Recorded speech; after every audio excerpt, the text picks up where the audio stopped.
into the future where the glass is half full and you'll need new glasses, where you'll be jumping from conclusions. The past is annulled and a new future is born.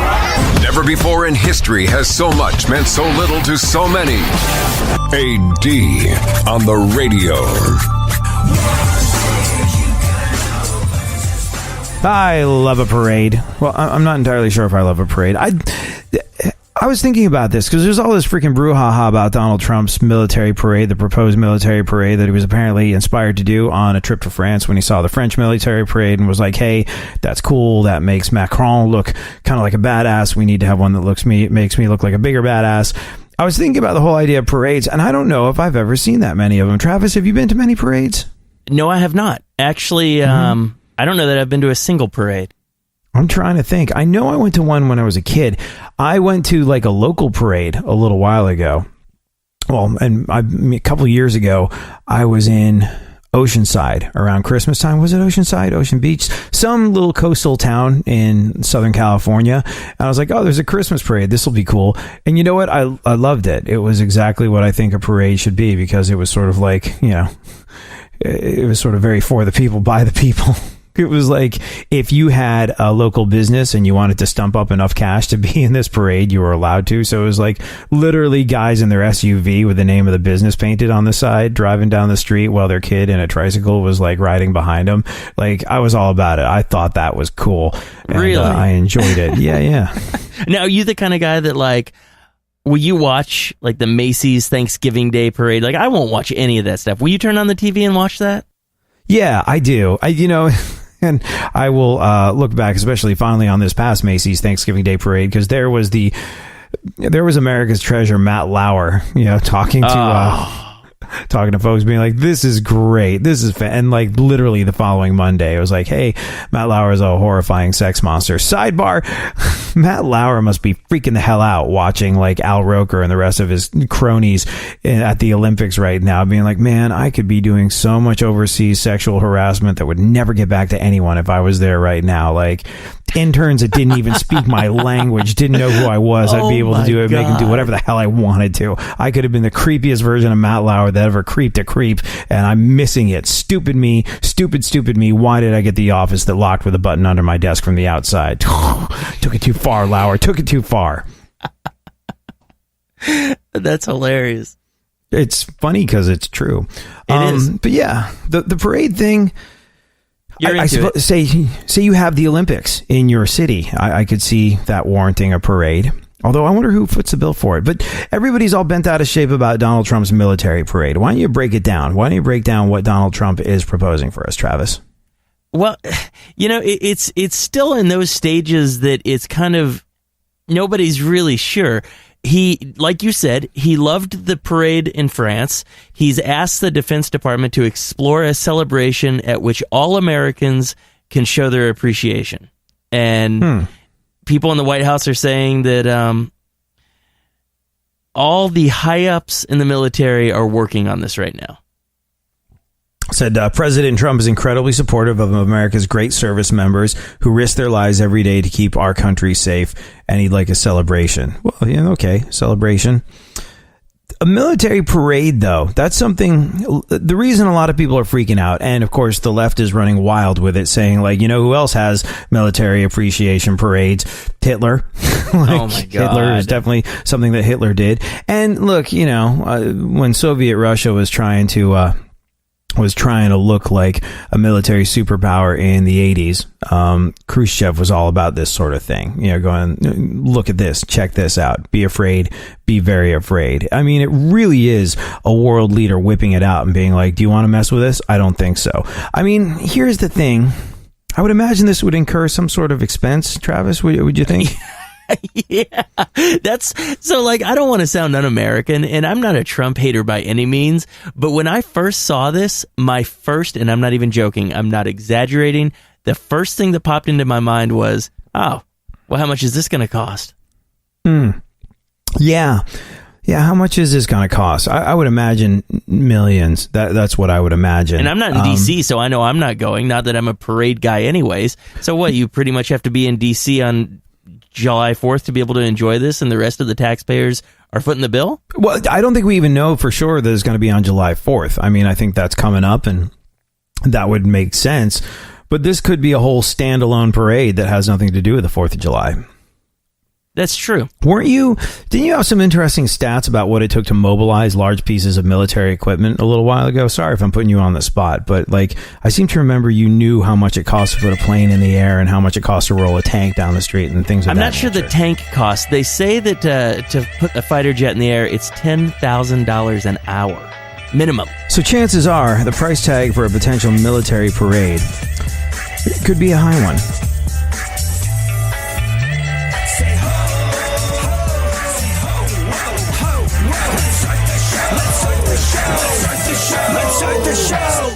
Real radio. 104.1.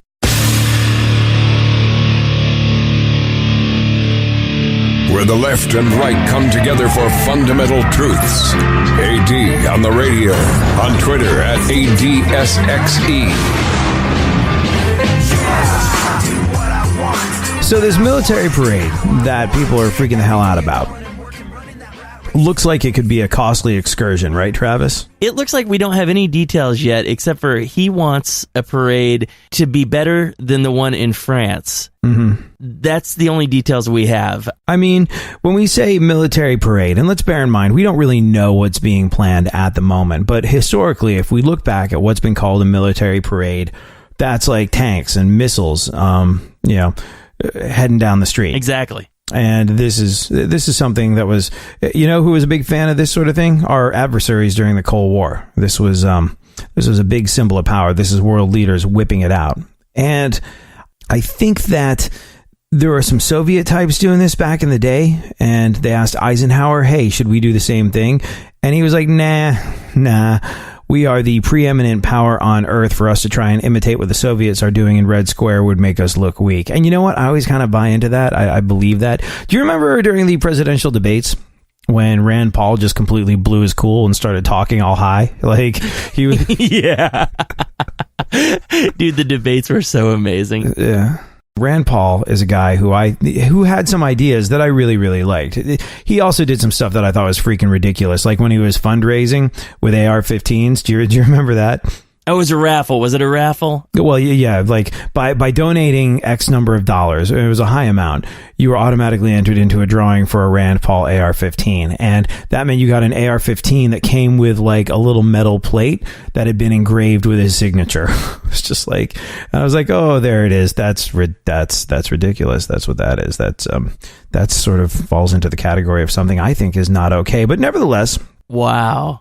So you were asking about the cost of this. Apparently, the last large-scale military parade was in June of 1991, and they're saying that the cost for that was over $8 million. $3 million of the $8 million was paid by the U.S. government, and the rest was paid through private donations, is what they're saying. Uh-huh. Well, I mean, if the vast majority of this is paid through private donations, my gripe about it goes the hell away for the most part. I mean, like I was saying with the Rand Paul thing, like Rand Paul screaming and yelling at Donald Trump, the moment he lost his cool is when he lost any shot of winning the election. I genuinely believe that. And what Eisenhower said, depending on what you think of Eisenhower, sort of rings true in a lot of different situations. It's not just what Eisenhower said. It's like people that scream and yell don't necessarily... I'll give you an example. My agent is like one of the most powerful dudes in radio, and I don't think that the guy ever raises his voice, like ever. That's impressive. Yeah, exactly. And you know what? I think it commands so much more respect that he is respectful, that he doesn't scream and shout and go, look at me, look at me, look at me. Snoop Dogg says if you're in the club and you want to look like a pimp, but you want to dance, you move as little as possible. Like it's the guys trying to moonwalk, do backspins, and hit like you're trying too hard. If you are really a pimp, you don't have to shake it. Does that make sense? It does make sense. I'm not a dancer, so I never realized that. If you really are a military superpower, there's no need to parade missiles down the street. We already know. You know what I mean? Yeah. So like that side of things I agree with. Now, if this is paid for by private donations, then a big chunk of my objection to the whole idea goes the hell away. But if in 1991 dollars, we had one of these things and it cost $8 million and to carry the one, there's a lot of freaking money in 2018 is what that is. And what did Sarah Huckabee Sanders say about this? President Trump is incredibly supportive of America's great service members who risk their lives every day to keep our country safe. Oh, well, if you're so freaking supportive, take that $8 million times the price of inflation to 2018 and give it to them.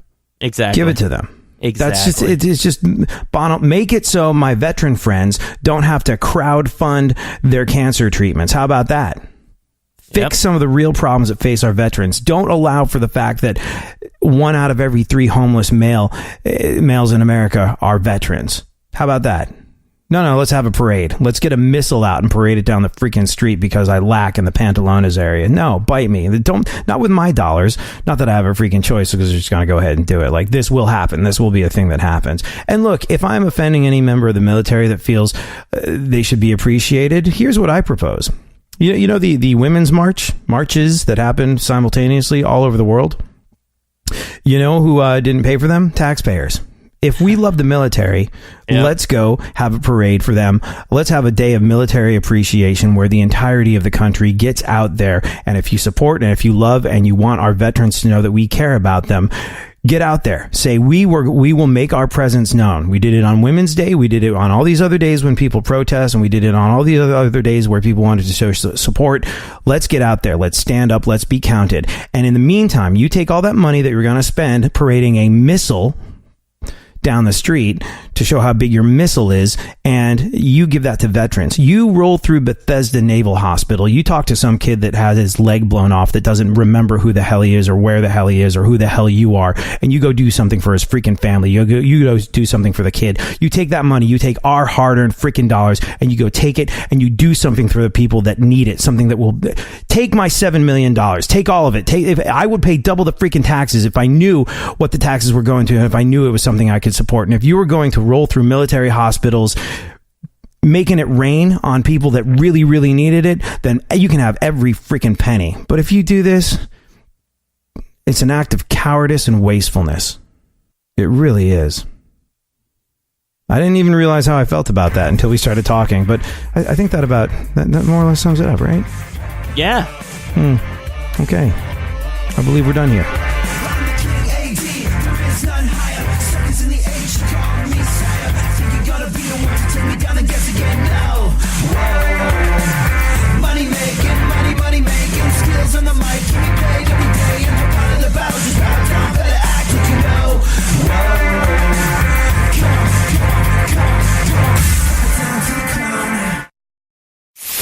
For more stimulation and less irritation, 9 out of 10 doctors choose KPRC AM 950, Houston's more stimulating talk radio.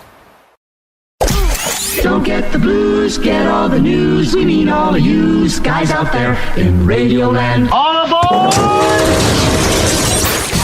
He's back.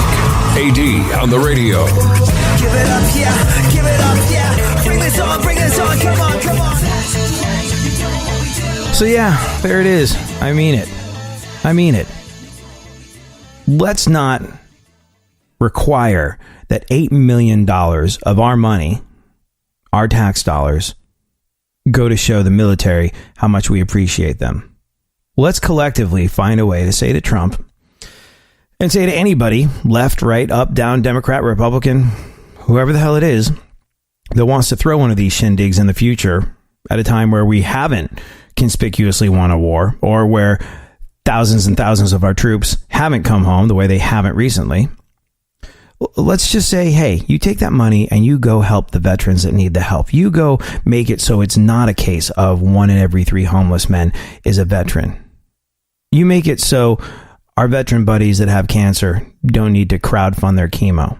You make it so that people in need, people in naval hospitals, people in military hospitals, people that aren't getting the treatment they need, get the treatment they need.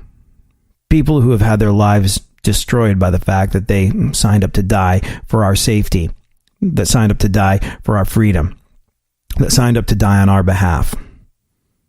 Do a little something to put their lives back together, or the lives of their families back together.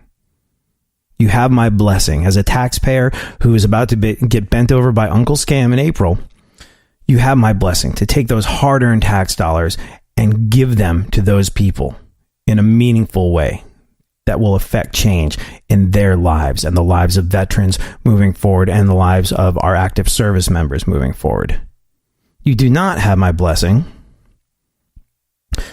to spend millions upon millions of dollars parading a missile down the middle of a street in Washington, D.C.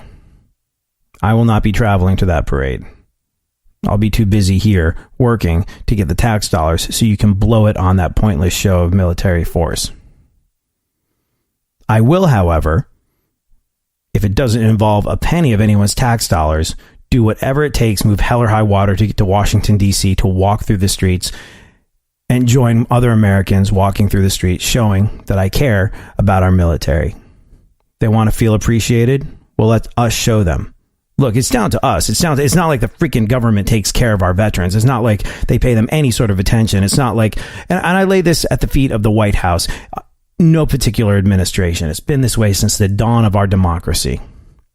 People that are willing to fight and die for our nation are cast aside like broken toy soldiers when they're done.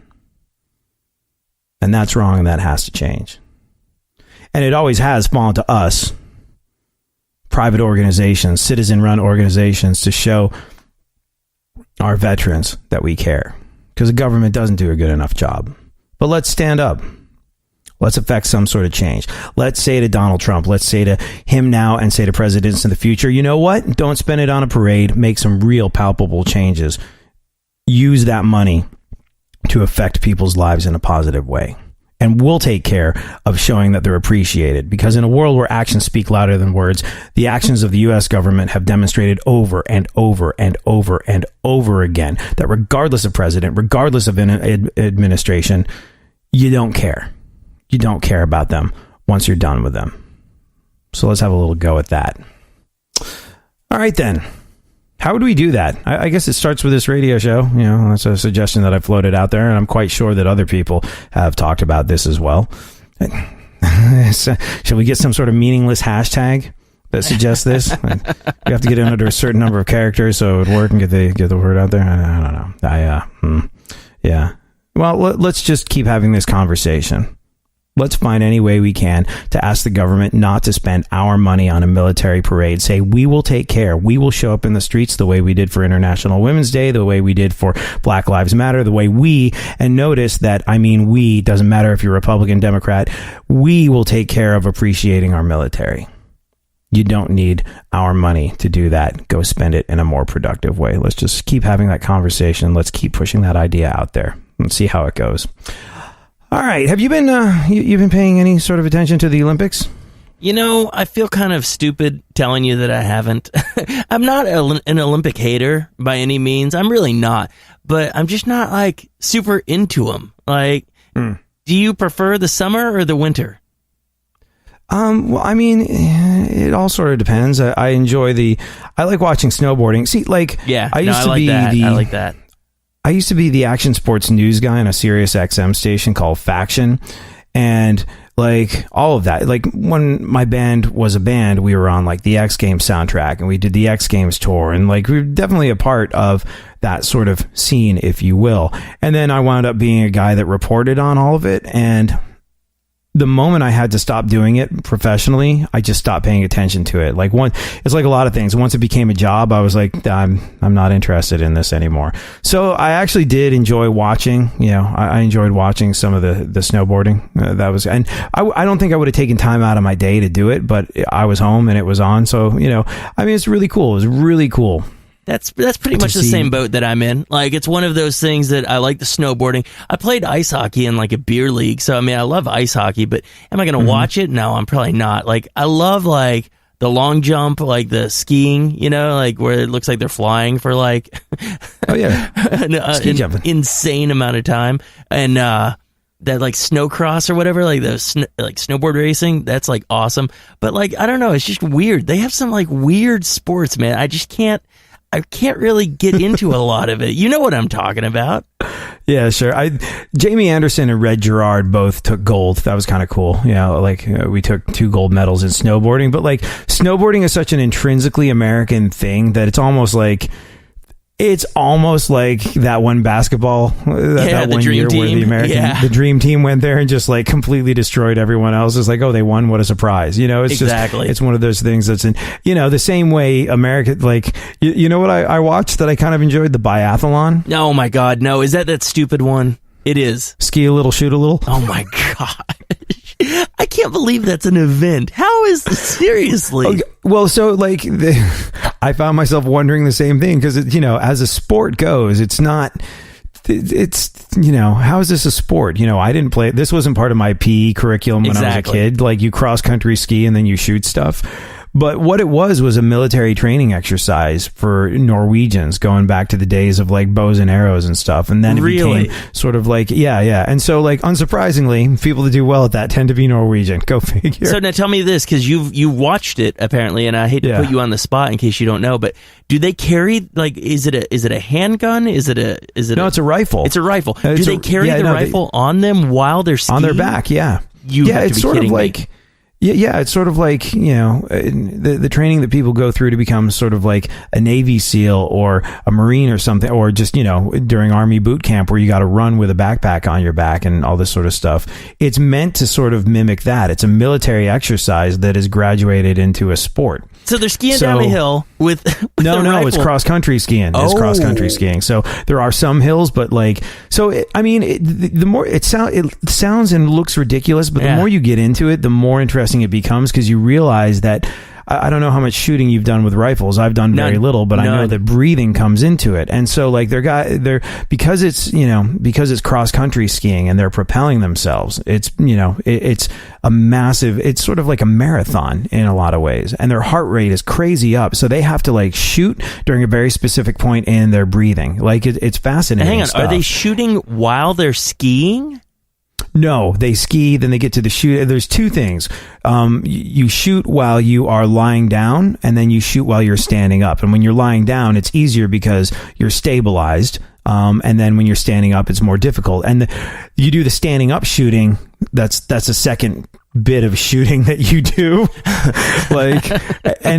So you're more tired, like you're like your muscles and your circulatory system and all the above are more fatigued. So therefore it's more challenging to hold a heavy rifle and take a shot. So it's really kind of like an endurance thing, but they seem like they would be 2 unique disciplines. And the idea that they exist together, like Olympic shooting, I can understand that. Olympic skiing, I can understand that. Put those hands together, baby. It's just like, I'll be completely honest with you. I'd probably be a little more into it if they were shooting while they were skiing. Like there's something dangerous and cool about that. That would be very James Bond-esque. Yeah, that's true. Yeah. But it also made me wonder, and I know nothing about it, but I was like, I wonder if some of these, they're clearly good at cross-country skiing. I wonder if they ever think of just competing at the cross-country skiing part in the Winter Olympics. Like, hey, I could do great at this if I didn't have a gun on my back. I wonder if they cross-country ski and compete with that. But, yeah. I watched Red Gerard and Jamie Anderson win their gold medals at slopestyle snowboarding, and I thought that was kind of cool. Red Gerard, who's like a 17-year-old kid, won the gold and then cursed on the air. Oh, nice. Red Gerard now, one more jump to navigate. Will it be enough? Yeah, he puts it down. The triple cork, 1440.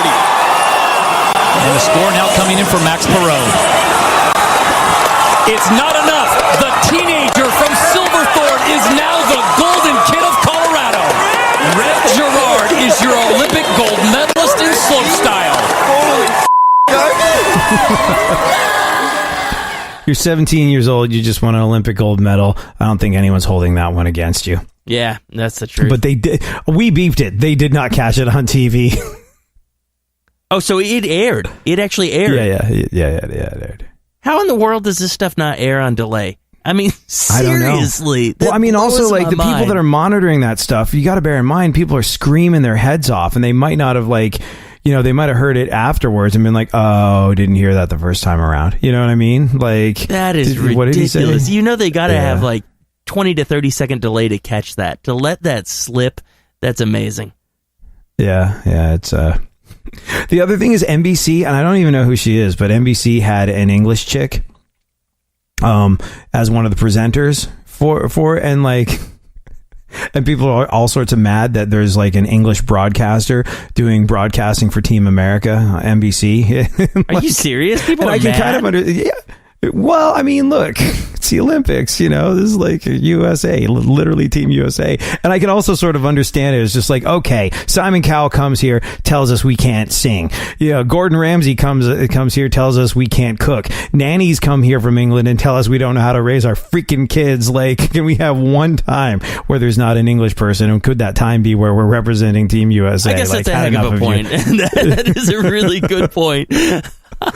But I don't know what her name was, but I really thought the English broadcaster was really good at it. And it was one of those things where, like, I don't know what it was. There's a certain type of how do I start? How do I explain this?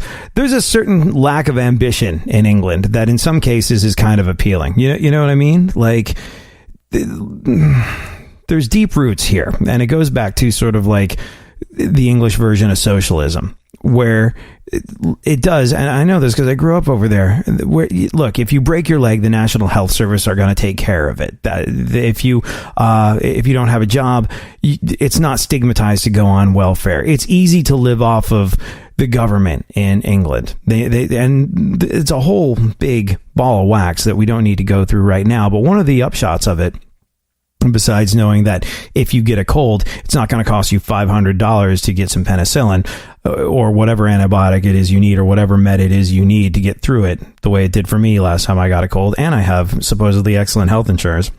That's neither here nor there.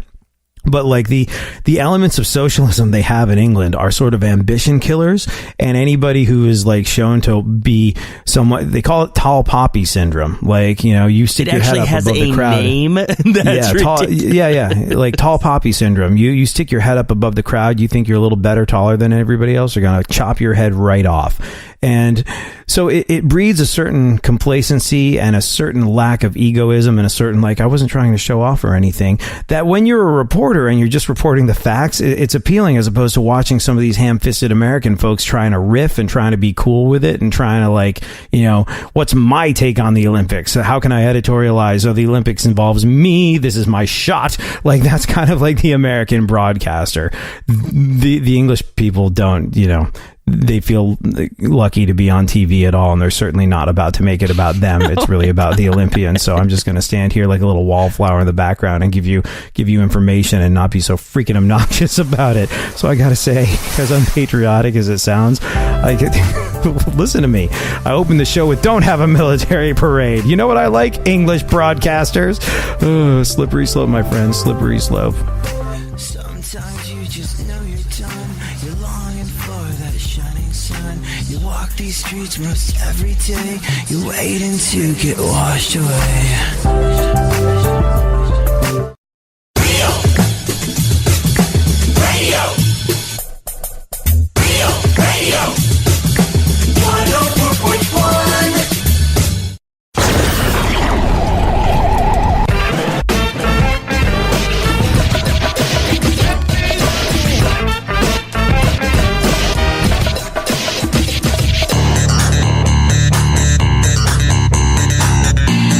Now, more AD on the radio. Back once again, the ill behavior, delivering and giving you my musical savior. Back once again, it's your boy AD, and can't nobody rock a body better than me. So here's the thing. Part of the reason why you might not have been watching the Winter Olympics as much as you would have liked to is it's tough to watch the Winter Olympics live this year unless you stay up really, really late or wake up super, super early.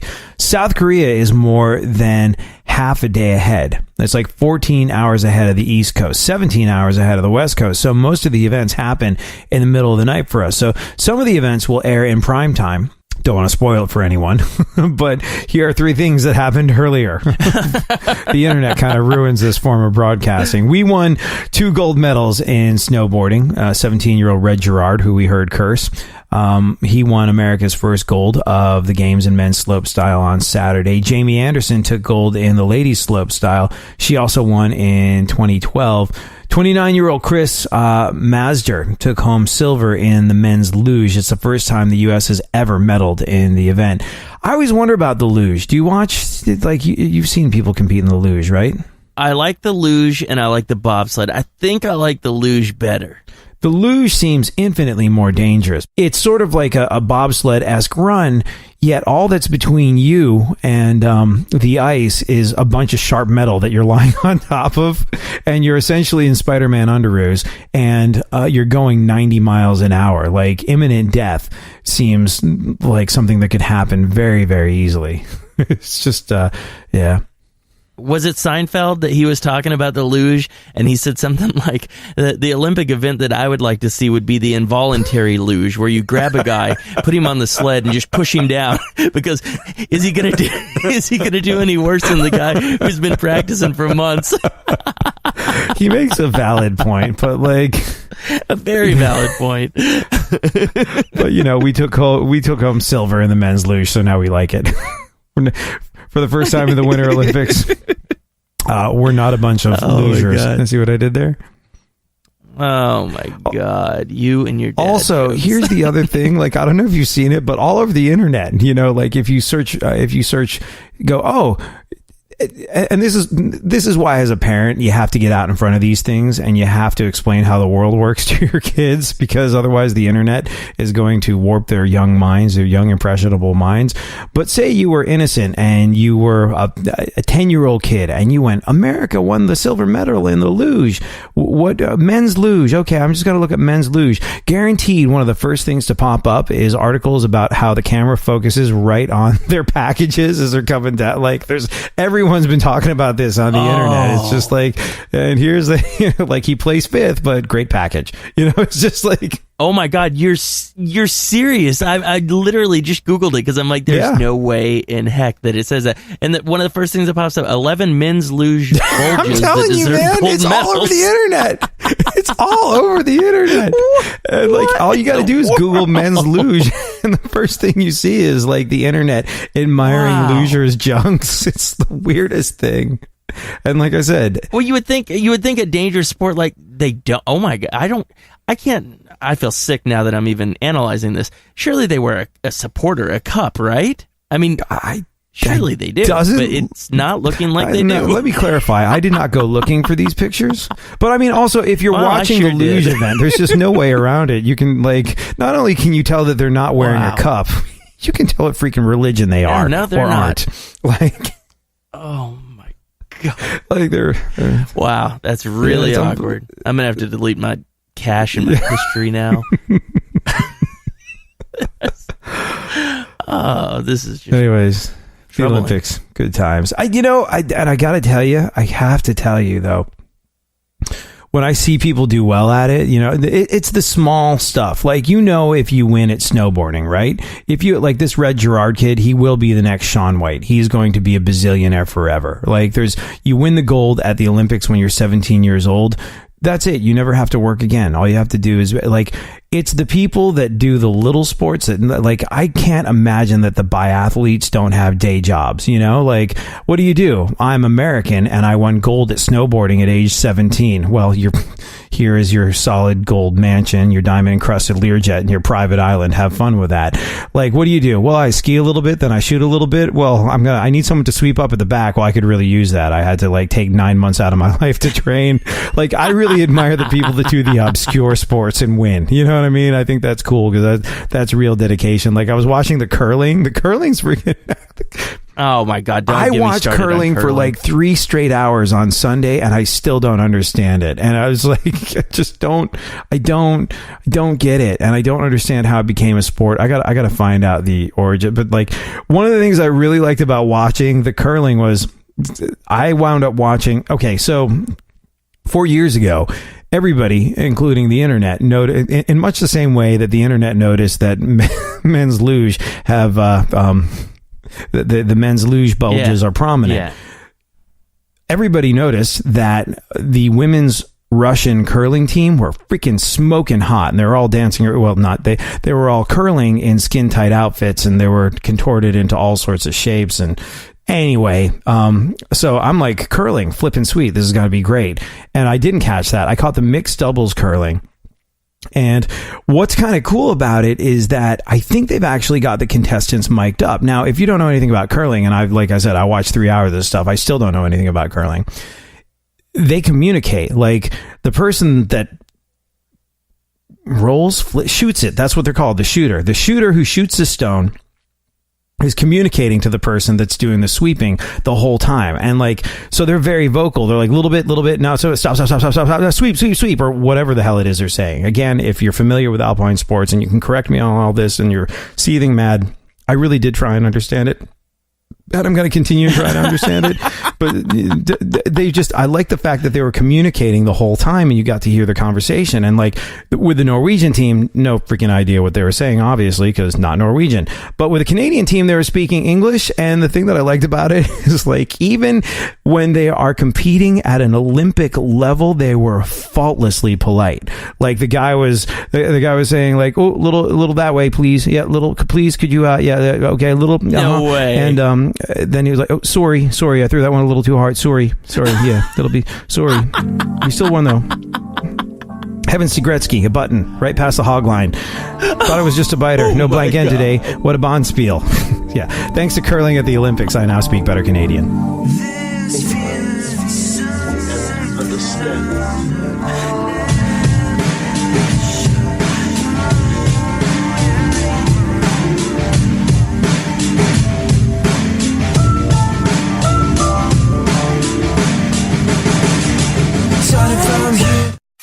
Leave the stimulation to the professionals. Everyone is so smart. KPRC, more stimulating talk radio.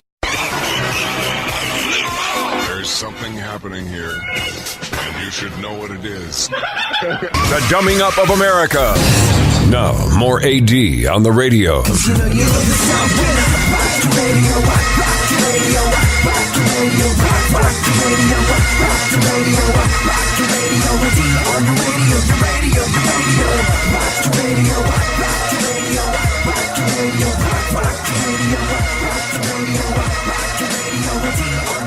So, like we were saying earlier, Team USA has been doing not too shabby in the Olympic gold medal department or in the Olympic medal department. Red Gerard won America's first gold of the games in men's slope style on Saturday. Jamie Anderson took home gold in ladies slope style. She also won in 2012. And really, if you know anything about snowboarding whatsoever, it was her gold to lose. Like it was unsurprising news to everybody. What was actually kind of jacked up about the women's slope style snowboarding is, do you know how the scoring works in slope style snowboarding, Travis?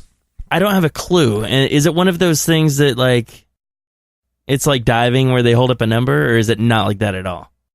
Well, I mean, you're judged on, the quality of your run and, all sorts of different technical aspects of it. But what happens is you get 3 runs, and it's not like you take a cumulative score. The best score that you get is your score.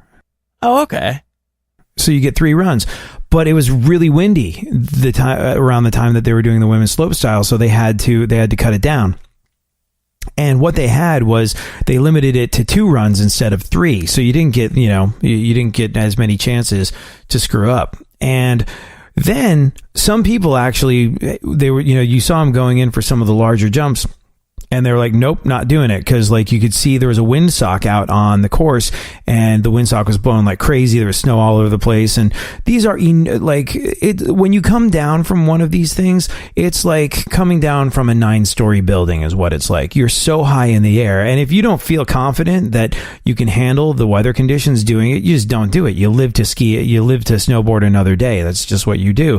So there were a couple of people that approached jumps and were like, nope, not doing it. No, thank you. So not only did they get less chances, they got 2 instead of 3, but some people just bailed on their runs because they're like, if it's a choice between doing well on this run and not dying, I'm going to take the not dying option. And which is smart, but it was kind of weird the way it all played out. But nevertheless, Jamie Anderson only needed 1 run to win. She scored an 83 out of a possible 100, which put her 10 points ahead of whoever was in second place, and she didn't beat her own score. So her first score was her best score. But it was a little, I felt bad for some of the contestants who sort of like had to bail on their runs because, spend 4 years training for this event, entire lifetime leading up to it. It's like, I was a little gusty when I was approaching that one, so therefore I didn't medal. Like, yeah, that sucks. It's frustrating. Frustrating like Jerry Seinfeld pointed out that the Olympics could be. I have a problem with that silver medal. I think if I was an Olympic athlete, I would rather come in last than win the silver. If you think about it. You win the gold, you feel good. You win the bronze, you think, well, at least I got something. But you win that silver, that's like, congratulations, you almost won. Of all the losers, you came in first of that group. You're the number one loser. No one lost ahead of you. So messed up. And they don't lose by much. These short races, 300ths of a second, 200ths of a second. I don't know how they live with that the rest of their lives, because you got to tell the story. Everyone wants to hear the story. Wow, congratulations, silver medal. Did you trip? Did you not hear the gun go off? Tell us what happened. It's 100th of a second. People say, what was the difference in the margin there? What was it? Well, it was like from now to now to now to now now to now to now that was it. That was it. I trained, I worked out, I exercised my entire life. I never had a date, I never had a drink, I never had a beer. I was doing push-ups since I was a fetus. I flew halfway around the world. Everybody I knew in my whole life was there. The guy shot out the gun. It's totally true, and it is wildly unfortunate. Oh my God. But yeah, I felt terrible for the people that had to bail on what could have been a medal-winning run in women's slopestyle snowboarding because of a gust of wind. And it was funny because there was even talk of them allowing, I can't remember her name. Canadian snowboarder. Can you look this up, Travis? Canadian snowboarder, female, slopestyle, but she's got a guy's name. Really? Or a name that could be confused with a guy. Yeah. Spencer something. Spencer, I don't know, but she's like, that was her last Olympics, pretty much, because she's like 30 now, which is, you're competing against 17-year-old kids, but she's 30, and she also suffers from rheumatoid arthritis. And she was saying in the run up to it, she's like, I'm starting to feel my age now, and the rheumatoid arthritis is starting to catch up with me. And so, without saying that's my last Olympics, probably going to be her last Olympics. And she was one of the people that had to bail on a jump on her last run. That sucks. Spencer O'Brien is her name. Spencer O'Brien. She had to bail on, and there was even talk that they might allow her a do-over because she bailed so early in it. And then I think that opened a whole big can of worms where if we allow her to do over, everybody who, lost because of a gust has to do a do-over. And so they just gave it to Jamie O'Brien. But it's so disheartening, I would imagine. It's like the heartbreak at spending your entire life leading up to that moment and then, having it all blown by a gust of wind. The U.S. figure skating team won bronze, the Shib Sibs. Do you know about them? Is this that kind of weird one? I said it was weird, and some people got offended. They're siblings, and they're a male-female figure skating team. What's the Shibiani? Something like that. Yeah, so they took bronze, and I was watching. I was like, they're brother and sister, and they figure skate together. And someone told me, you're being so short-sighted. This is a wonderful thing that they get to, as siblings, share this experience. You wouldn't. I was like, I don't ever want to put my hand on my sister's thigh. It's just not a thing that I don't want it to happen accidentally, let alone a million times in practice. But they're athletes that compete at an Olympic level, and people it's just figure skating. It doesn't mean anything. I was like, if it means nothing, then how come the Canadian figure skating team that took home the gold? Who are those folks, Travis? Do you have that in front of you? Oh God, I just closed the window. The Canadian figure skating team that took home the gold when the Shibiani siblings, the Shib Sibs, took home bronze. I mean, they were magic and poetry in motion on the ice. I managed to watch some of them while I was waiting for the snowboarding to come back on. And, credit where credit is due. I saw them and I was just like, they're totally going to win. They're absolutely going to win. There's no question about it. I don't know a thing about skating or figure skating or any of the above, but they're absolutely going to win. And I'm one of those people that must know more about everything that's placed in front of me. Like, you don't want to go to a documentary film with me because I'm just going to be looking everything up online as I was watching. I'm like, I think they played a little loosey-goosey with the truth on that one. But one of the things that I read about the winning couple, did you find their name yet? Yeah, Tessa Virtue and Scott Mower. So those two had a routine that was branded "Too Hot for Television." Like, did you see it? Did they I didn't show see it it, anywhere? but like somewhere there must exist video footage of it. Like, you're going to see it. Like, see the figure skating scene. There's a figure skating routine that was too hot for television. And what it was like, I read a description of it somewhere, and basically like she wraps her legs around his head and they spin around, and people were like, "Are you serious?" Yeah, and the Olympic censors were like, "Okay." Wow. You're gonna have to do something. You're gonna have to switch it up a little bit there. So yeah, they won. But to the people that were telling me that I was being short-sighted about the Shib-Sibs dancing with siblings in that case, and that it was an Olympic event and a sport, and they should take it seriously, I was like, then how come the winning routine was branded "Too Hot for TV"? Come on. It's just weird. I don't know. Like, I'm trying not to make something dirty out of something that's not dirty, but it's just weird. If your brother or your sister. You know what's interesting though? I thought it was weird, and then I watched their routine, and I was like, because this is what I understand about ice dancing. Not a lot, but I feel like you're trying to sell the idea of, a relationship romance, between the couple. right? Yes, Yeah. you're trying to sell the idea of love and passion and romance. And the Shib-Sibs look like a brother and sister dancing. Like, it wasn't weird. It wasn't like, when I heard that it was going to happen, I was like, they're siblings and they're going to be doing this. And people were like, you're so short-sighted. And then I watched it. I was like, oh, they look like a brother and sister doing, like, you could totally picture them starting out when they were kids doing goofy skits to entertain their parents. That's not selling short their abilities. They're obviously amazing at what they do. They medaled in the Olympics, but they weren't selling the passion and the romance that other figure skating scenes were. Hey, Thank God. Thank God. And yes, and thank goodness for that. We don't have a ton of time left, but Travis, you said one of the things that you don't like about the Olympics is it's hard to keep up with what is a sport and what isn't. Yeah, it's like, one thing that it's like you discover this sport that you really like because you don't watch the Olympics all the time, and then 4 years later the Olympics are back and it's nowhere to be seen. They've taken it out of the Olympics. Yeah, it was a big deal in the action sports community when snowboarding really became sort of an accepted part of the Winter Olympics. That was like a big deal. And then curling, apparently that was in the Olympics, and then it was out of the Olympics, and then it was back in again. So I thought we'd play a little game of, is it an Olympic sport? You ready for this, Travis? I have a bad feeling I'm not going to do well, but yeah, go. All right. Travis, go lightly. Was it an Olympic sport? Snowball fighting. No, it's not. No, it's never been an Olympic sport, even though it absolutely should be. Ski ballet. Was it an Olympic sport? Yes? Yes, it was a demonstration event at the Winter Olympics in 88 and 1992. This happened recently. It never became an official Olympic sport because organizers decided it wasn't athletic enough. It's terrible. Sled dog racing. Terrible. Yes. Yes, it's still not an official Olympic sport, but it was a demonstration event in 1932, 52, and 94. Those Iditarod types must be all mad that they're not allowed to compete. Speed skiing, where skiers just bomb straight down the hill as fast as possible. No.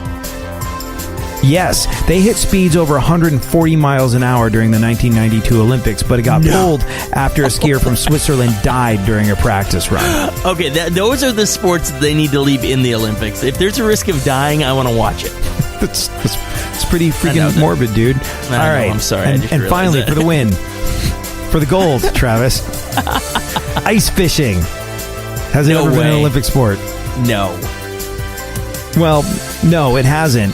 But your logic as to why it hasn't been an Olympic sport is meaningless, because while ice fishing has never been an Olympic sport, regular fishing was a sport at the Summer Olympics in 1900. So there you go. Well done. I think you got all of those right. I'm not going to lie. I guessed at every single one of them. Well, you... I got lucky is all I got. Brilliant deductions all on your part. Well done. So are you going to watch it? Are you going to are you going to watch all the Olympics? No, because it was the weekend, and I got to be honest with you, I had so much work to do this weekend, so I just kind of hung around the house working.